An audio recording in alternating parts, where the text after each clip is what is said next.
gathering at Stonehenge in Wiltshire have this afternoon been banned from all land surrounding the monument. An injunction was taken out a short while ago by English Heritage, the National Trust and local farmers to keep the hippies off their land. The organisers are allowing entrance to tomorrow's summer solstice ceremony by ticket only. The largest gathering of hippies is at Cholderton. They were ordered to leave yesterday afternoon, but most of them refused, and they've now been joined by more people. They've turned down offers of tickets.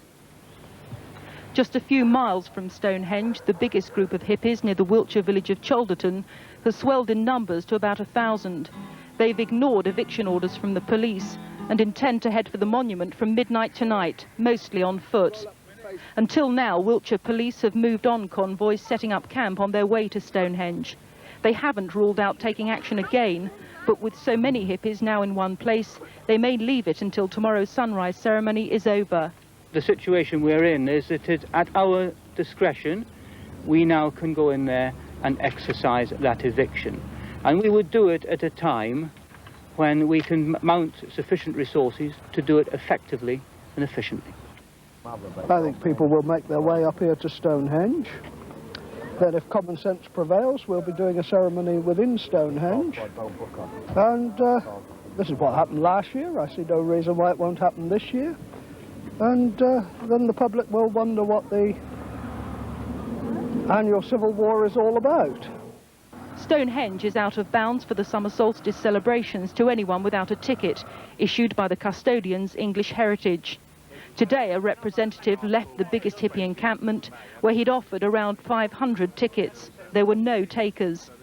The hippies say Stonehenge belongs to everyone, and they should all be at liberty to worship there. And that, they say, is precisely what they intend to do. Stonehenge, thousands of hippies are now leaving campsites near the ancient monument and dispersing. There were ugly scenes at daybreak when hundreds clashed with police as they tried to get near the site. As many as 80 were arrested, while 7 police officers were among 9 people injured in the confrontation. Later, about 1,000 police in riot gear besieged a huge hippie camp at Cholderton and gave them an hour to leave. Officers from 12 counties as far apart as South Wales, Sussex and the West Midlands have been involved in the operation.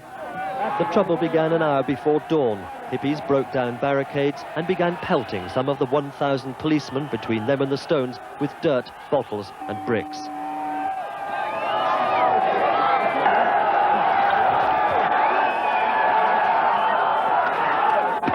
Police in riot gear readied themselves. A clump of earth found its mark. A metal fence post luckily did not. Police put up with it for half an hour, then a helicopter gave the warning. Disperse or police officers will make arrests. At 4 o'clock, a hippie scaled the heel stone. Joined shortly by others, a queue perhaps to police, and enough was enough. There were skirmishes all around as police moved in to break up the crowd, estimated at 3,000 to 4,000. As the hippies were moved on en masse, the Druids concluded their ceremonies, a cloudy, disappointing summer solstice. The Druids filed away, and a dejected Wiltshire Chief Constable saw no easy way out for the future. I could have stopped them 1.5 miles away, and I thought it was right to let them come and be present when the sun rises over the stones. They come and they can't behave themselves. As he spoke, scuffles continued. His men and police from as far away as the West Midlands marched the hippies down the road away from Stonehenge.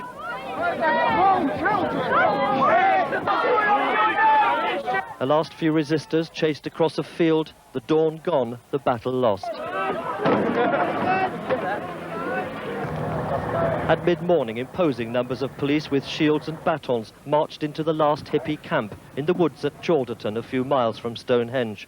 They hoped to persuade the 500 or so hippies there to leave without incident. They met no resistance. The hippies left whichever way they could. The eyes of the law upon them, on the road again, and already talking about Stonehenge 1989. Vernon Mann, ITN, Cholderton. They crossed the rolling Wiltshire countryside towards their village of tents and vehicles in the woods. Stragglers at the back were urged along by police in riot equipment, and although some objected, there was no violence. Inside the camp of hippies, many began to pack up. Others slept off the events of the night.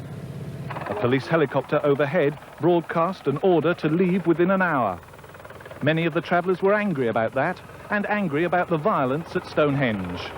There is some stories, I mean, some local people, some people who are not like travellers, like we're not, but people that come here for the violence. There's people lying in the streets on the road, on the road back here, falling asleep on the road, you know, and the police expect us to move on.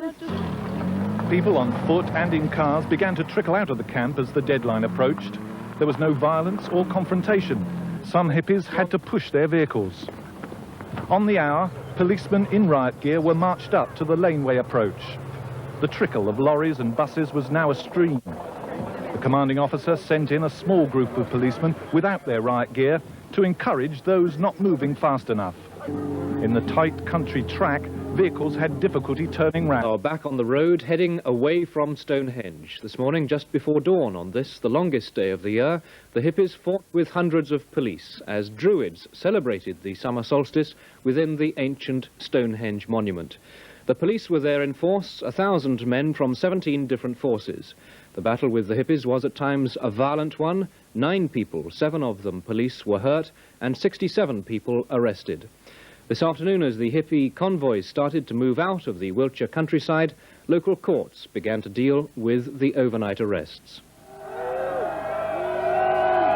The Druid ceremony isn't particularly ancient, but it is older and more dignified than the hippie festival. And this morning, the Druids were at the stones. The hippies could only struggle to join them.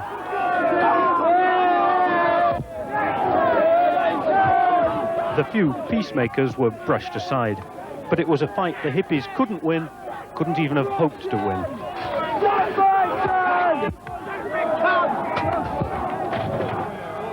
Last year, the authorities compromised. This year, the travelling people turned down the offer of tickets. With thousands more of them there could be no deals.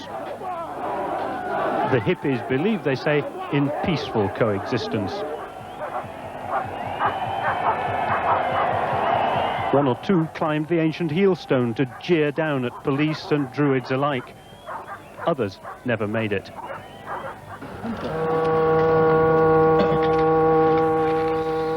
For the Druids, it had become a celebration under siege. With the travelling people, if you really analyse the people who were here, you can see them for yourself. You get those who are absolutely passive, they sit on the road, they've got very little interest in anything that's going on around them.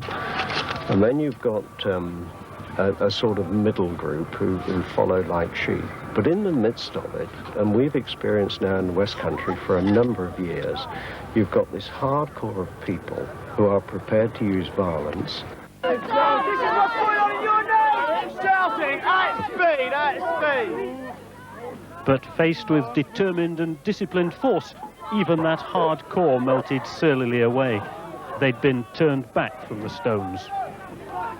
Even back at their camp, though, there was no rest, but no threats either. The riot gear made the point. The police were using their powers. They had to move on. It was a shabby, shambling caravan of hippies, anarchists and travelling people, some with nowhere to go, many of them carrying their homes behind them. This, a 20-year-old van with no brakes and a log burner in the back, is home winter and summer for 3 people. Others were walking anywhere as long as it was away, until next year. Are you going to be here again next year? Oh yeah. Sorry? Definitely. This afternoon, 30 of them appeared in court at Salisbury.